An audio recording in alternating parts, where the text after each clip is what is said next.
Olá pessoal, sejam bem-vindos a mais um encontro comigo, Leandro, na resolução das questões do Enem. Gente, que tal fazer uma questão hoje e aprender um método para fazer comparações de propriedades físicas, tanto de compostos iônicos quanto de moléculas? Como assim propriedades físicas, professor? Alguma vez você já aprendeu um método para saber como é que você descobre qual é o composto mais solúvel em água? Por exemplo, entre cloreto de sódio, NaCl, e óxido de magnésio, MgO, qual é o mais solúvel em água? Você já aprendeu algum método para fazer isso?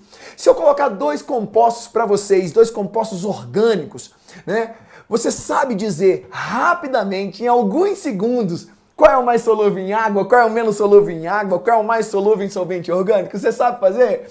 Então fica até o final, porque na questão de hoje a gente vai revisar esses métodos todos. Métodos leandrinos de comparação de propriedades físicas entre compostos iônicos e moléculas. A gente vai separar isso na sua cabecinha. Você vai ganhar de brinde nessa resolução um método para você olhar e conseguir identificar se a ligação é iônico ou covalente, sem fazer esforço. A gente vai mudar um pouquinho a forma como você encontra as ligações químicas. Vamos mudar o nosso paradigma, vamos enxergar de outro jeito, vamos sair da mesmice. Vamos lá, meninos? Então vamos dar uma olhada na questão que vai dar isso de presente pra gente. Mostra lá pra mim, vai. A questão é: a obtenção de óleos vegetais, de maneira geral, passa pelas etapas descritas no quadro. Aí ele dá aí duas etapas: preparação da matéria-prima e extração do óleo bruto. Ele coloca algumas subetapas, como seleção do grão, descascamento, trituração, cozimento, e diz o que acontece. Por exemplo, gente, lá na seleção dos grãos, ele pega lá e fala assim, ó, é uma separação separação das sujidades mais grossas. Depois o descascamento, que é a separação da polpa e da casca, trituração, cozimento, enfim.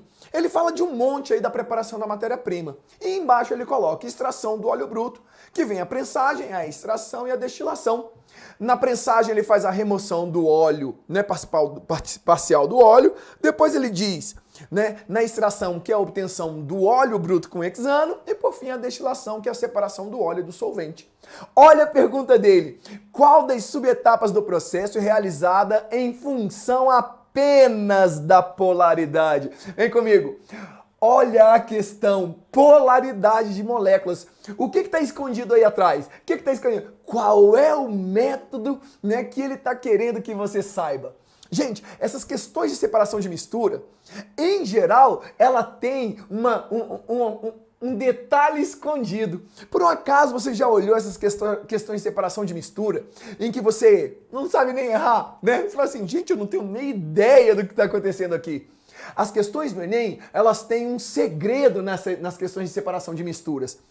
Em geral, a gente entende, a gente pensa, né, a gente relaciona a questão como separação de mistura, mas ela é uma questão de solubilidade. Então a gente precisa aprender as propriedades físicas dos compostos ou a comparação das propriedades físicas relativas para poder resolver uma questão como essa. Como é que eu sei qual é um método baseado na polaridade? Aquele que exige uma solubilidade. E qual é o método que exige uma solubilidade? E solubilidade em quê? Quer ver? Mostra lá pra mim. Mostra lá pra mim. Ó, ele perguntou, qual é das etapas aquela que depende da solubilidade? Solubilidade exige um solvente. Se eu preciso de um solvente, eu preciso entender como é que eu faço a separação dessas misturas, né, baseado exclusivamente nas propriedades físicas das substâncias. Então ele fala de óleo, ele fala de hexano, ele fala de solvente. A tendência é que esse distrator aqui, ó, falou do solvente, o aluno vem aqui na destilação. A destilação, gente, comigo, a destilação é um processo de separação de mistura baseado exclusivamente na temperatura de ebulição. A gente usa a destilação para purificar o solvente. Então, em geral, a destilação é posterior ao processo de solubilização. Você usa um solvente para dissolver alguma coisa e depois você quer separar os dois. A destilação é o passo final, mas ela não é baseada na polaridade. Leandro, então qual é o passo baseado na polaridade? Vamos ver? Mostra lá para mim, para eles conseguirem enxergar. A gente vai fazer uma revisão das propriedades físicas das substâncias. Primeiro para compostos iônicos, depois para as moléculas. Então, antes de começar, você tem que saber. Você sabe reconhecer um composto iônico? Você sabe reconhecer uma molécula? Não sabe não? Não sabe não? Vem comigo. Não sabe não? Então fica aí que você vai aprender. Primeiro eu vou te mostrar qual é o método leandrino para você conseguir fazer essas propriedades, essa comparação dessas propriedades físicas bem facinho, né? Bem facinho. Depois eu te mostro como é que você sabe quando você aplica um e quando você aplica o outro para reconhecer um composto iônico e uma molécula. Volta lá comigo. Então, para a gente fazer a comparação, eu vou usar um modelinho. Então, ó, solubilidade, que é baseada exclusivamente na polaridade. Como é que eu sei qual é a substância que tem um ponto de fusão, ponto de ebulição? Qual delas tem a maior densidade? Qual é a mais viscosa? Qual é a mais volátil? Então a gente vai comparar essas propriedades físicas. Olha o que a gente vai fazer. Vou usar dois modelos. O caso 1, comparando dois compostos iônicos, e o caso 2, comparando duas moléculas. Leandro, como é que você sabe que é composto iônico? Comigo aqui, comigo.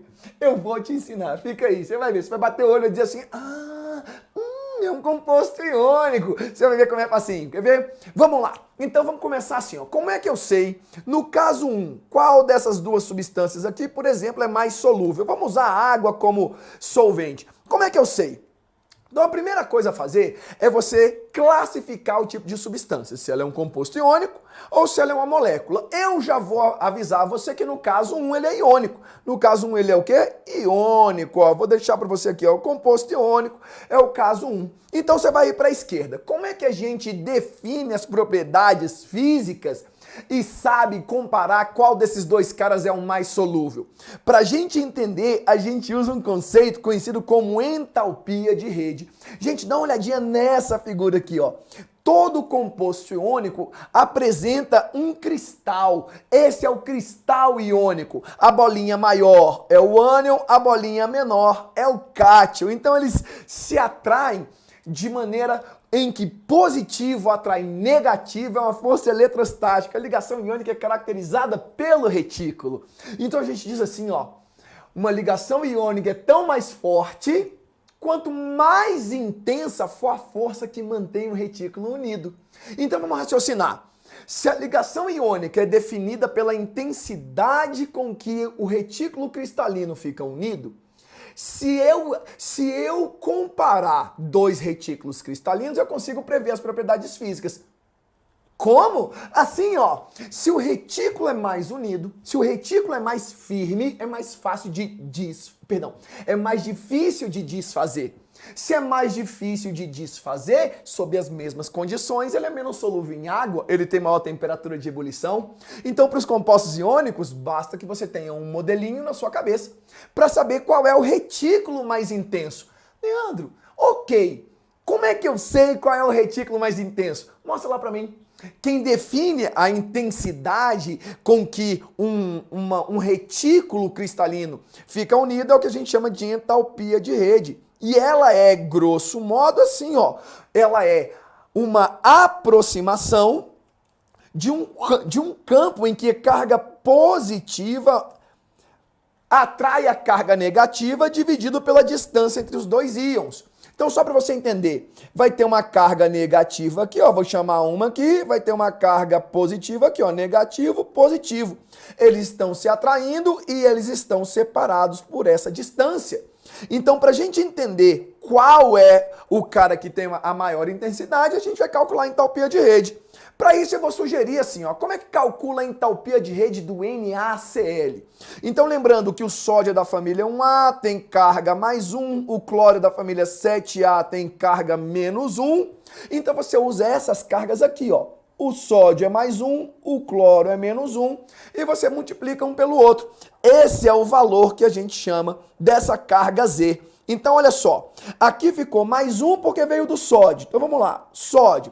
Aqui ficou menos 1 porque veio do cloro. Então, ficou mais 1 vezes menos 1, dividido pela distância entre eles. Se você comparar, isso dá 1, né? Porque é um módulo 1 sobre a distância NaCl. Vou guardar essa afirmação, porque eu estou comparando, não se esqueça.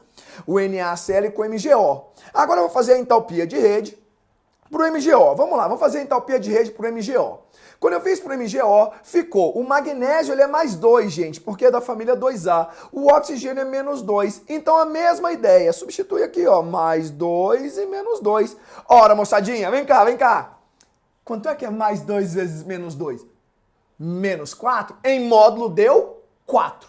Então mostra lá para o pessoal ver. Mostra lá. Então olha o que aconteceu. Ó. A entalpia de rede do MGO deu 4, porque é o mais 2 vezes o menos 2, ó, o 4 bem aqui, dividido pela distância MGO.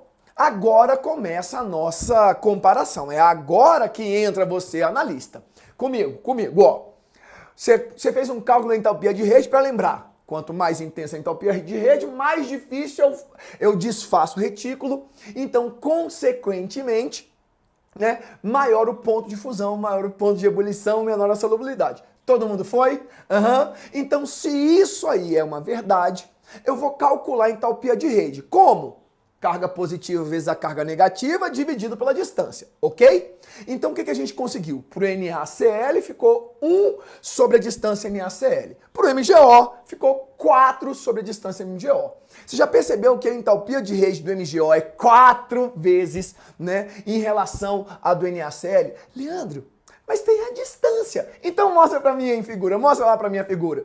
Ó, quando você pensar nessa distância aqui, a distância desse íon para esse, você não tem distâncias muito diferentes entre os íons. O que quer dizer que a distância do NaCl, né, para a distância do MgO, elas são parecidas. Elas não são 4 vezes uma maior do que a outra. Ora, se a distância aqui é parecida com essa, significa que o número 4 aqui ganha do número 1 e faz com que a entalpia de rede do MgO seja maior.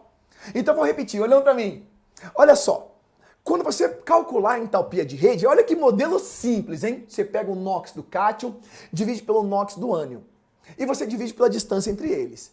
Como as distâncias dependem só do raio iônico e a variação do raio iônico não é tão grande, né? Se você quiser uma revisão sobre raios, a gente vai ter um curso inteiro para falar disso, uma aula inteirinha para você, para falar de raios, só para você lembrar, né? Acessa lá, você vai ver. Então, como a distância entre os raios não é tão grande, o número 4 vai dominar essa comparação. Então não há nenhuma distância entre íons que sejam tão grande assim a ponto de você compensar essa variação. O que implica que a entalpia de rede do MgO é maior. Se a entalpia de rede do MgO é maior, significa dizer, necessariamente, que é mais difícil de desfazer. Então ele é menos solúvel em água. Resumo da ópera. Se você quiser um modelo rápido para comparar propriedades físicas de compostos iônicos, use a entalpia de rede. A gente revisou bem rapidinho para você esse método. Se você quiser, né, mais detalhes sobre eles, acessa a aula sobre ligação iônica. Acessa a aula lá, você vai ver que tem todo um método bem mais, né, aplicado para você conseguir tirar conclusões sobre isso. Então volta no slide que eu já vou marcar. Lá no primeiro caso, quem é que é menos solúvel em água? O MgO. Então quem é mais solúvel em água? O NaCl. Ele tem entalpia de rede absolutamente menor. Agora vamos para o segundo caso. São duas moléculas. Olhando para essas duas moléculas, quem é mais solúvel em água, Leandro? Vamos para o nosso método. Agora, para a gente fazer moléculas, né? Para a gente fazer moléculas, deixa eu só organizar aqui o slide para ele não ficar, né, bagunçado. Vamos lá, para as moléculas, como é que você faz? A molécula você tem que definir, né, uma série de parâmetros. Então, a solubilidade, que é definida pela polaridade. Aí vem ponto de fusão, ponto de ebulição, viscosidade, volatilidade e densidade, que seguem o seguinte modelo. Você acha a geometria molecular, dela você acha a polaridade e depois você acha as forças intermoleculares. Então, ó, primeiro a geometria molecular, depois a polaridade e por último você vai achar as forças intermoleculares. Tudo bem, gente? Então vamos lá com o Leandro. Ó, como é que funciona para essas duas moléculas aqui? Então, como eu quero solubilidade, eu vou usar exclusivamente a polaridade. Vou criar um método para você. Vem comigo. Entre duas moléculas, como é que eu descubro se essas moléculas são mais ou menos solúveis em água? Lembrando, se ela é muito solúvel em água, ela é pouco solúvel em solvente orgânico. Como é que eu faço isso? O Leandro criou um método exclusivo para você. A solubilidade depende da polaridade. Então vou te dar um método. Método leandrino de solubilidade de moléculas. Dá uma olhada lá, dá uma olhada lá. Vamos comigo. Como é que eu sei qual dessas duas moléculas aqui, ó, qual dessas duas moléculas é mais solúvel em água? Leandro, como é que eu olho e sei? Aqui tem um OH, OH. Meu, com calma, vem comigo. Olha só, para você determinar a solubilidade, você vai fazer um teste chamado teste de solubilidade. Teste do Leandro, teste leandrino. Como é que eu faço isso, Leandro? Mostre lá pra mim. Ó, não tem livro, né? Não tem livro, eu tenho que aprender aqui. Você vai fazer assim, ó. Você vai pegar o composto orgânico, vai contar o número de carbonos, que eu vou chamar de NC. No composto orgânico, você vai contar também os grupos que fazem ligação de hidrogênio, que na prática são os oxigênios e os nitrogênios. Leandro, por que não flúor? Vem cá comigo. Porque o flúor faz ligação de hidrogênio na molécula HF. HF com HF, HF com água, mas nos compostos orgânicos não. Então vão comigo. Olha o teste que você vai fazer, mostra lá. Você vai contar o número de carbonos, entendido? Você conta o número de carbonos, divide pelo número de grupos que faz ligação de hidrogênio. Se essa conta for menor ou igual a 3, ele é solúvel em água. Se ele for maior do que 4, ele é não solúvel em água. Tudo bem? Então comigo, ó, vou fazer para o primeiro caso. Como é que eu sei se esse primeiro composto aqui, eu vou chamar esse composto de A e esse de B, qual é o mais solúvel? Então eu vou testar. Vou contar o número de carbonos do primeiro cara, então vamos lá, vamos contar. Ó, contei 10, hein? 1, 2, 3, 4, 5, 6, 7, 8, 9, contei 10, hein, meu? Marquei para você que tem 10. Quantos grupos que fazem ligação hidrogênio? Quantos grupos? Eu contei um só, que é o grupo OH. Então é 10 dividido por 1, 10 dividido por 1 é igual a 10, que é bem maior do que 4. E esse cara aqui não é solúvel em água. Leandro, mas eu achei que ele fosse. Vem comigo. Eu achei que ele fosse, ele tem um OH. Cuidado, essa molécula tem um grupo polar, mas ela não é solúvel em água. Tem que obedecer a regra leandrina. Vamos lá ver se o outro é solúvel em água. Será que o outro é solúvel em água? Vamos ver? Então marca para mim lá, ó. Vou fazer o mesmo teste agora para a molécula do lado. Então vou contar o número de carbonos. Contei o número de carbonos para vocês. Deu 6, hein, gente? Ó, 1, 2, 3, 4, 5, mas esse aqui, ó, 6. 6 carbonos. 6 dividido por quantos grupos polares? Por 6 também, que são os oxigênios e os nitrogênios. Eles fazem ligação hidrogênio com a água. Então ficou 6 dividido por 6, que deu 1. Resultado, você acabou de ver que o segundo composto, que nem tinha OH, é mais solúvel em água do que o primeiro. Significa dizer que o primeiro é mais solúvel no solvente orgânico e o segundo é mais solúvel em água. Quer ver? Mostra lá para o pessoal ver. Qual dos dois caras vai ser solúvel em água? Vai ser solúvel em água, esse da sua direita aqui, ó, solúvel em água. Então o teste é bobinho, ó, número de carbonos, conta o número de carbonos da molécula, conta o número de grupos, que é oxigênio e nitrogênio, e divide. Se ficar menor ou igual a 3, solúvel em água. Se for maior do que 4, insolúvel em água. E melhor, hein? Esse método, vem comigo. Esse método ainda te faz assim, ó, quanto maior o número, você dividiu, né? Número de carbonos, número de grupos que fazem ligação a hidrogênio. Quanto maior for o número, menos solúvel em água ele é e mais solúvel em solvente orgânico. Gostou do método, meu? Gostou do método? Então olha o que a gente vai fazer. Você acabou de ver nessa aula, né? Você acabou de ver nessa aula um método para você descobrir se a molécula é ou não solúvel em águas. Quem é mais solúvel, se é o composto orgânico, né? O composto iônico é o mais solúvel em água. Você ganhou um método leandrino de comparação das propriedades físicas. Não vai embora, fica aí, assiste o nosso próximo vídeo, que ali eu vou te mostrar como é que a gente vai estabelecer quem tem os maiores pontos de fusão, maior ponto de ebulição. Fica para ver o próximo vídeo. Gente, um abraço, fiquem com Deus, fica aí que vai dar liga. Tchau, beijo do Leandro.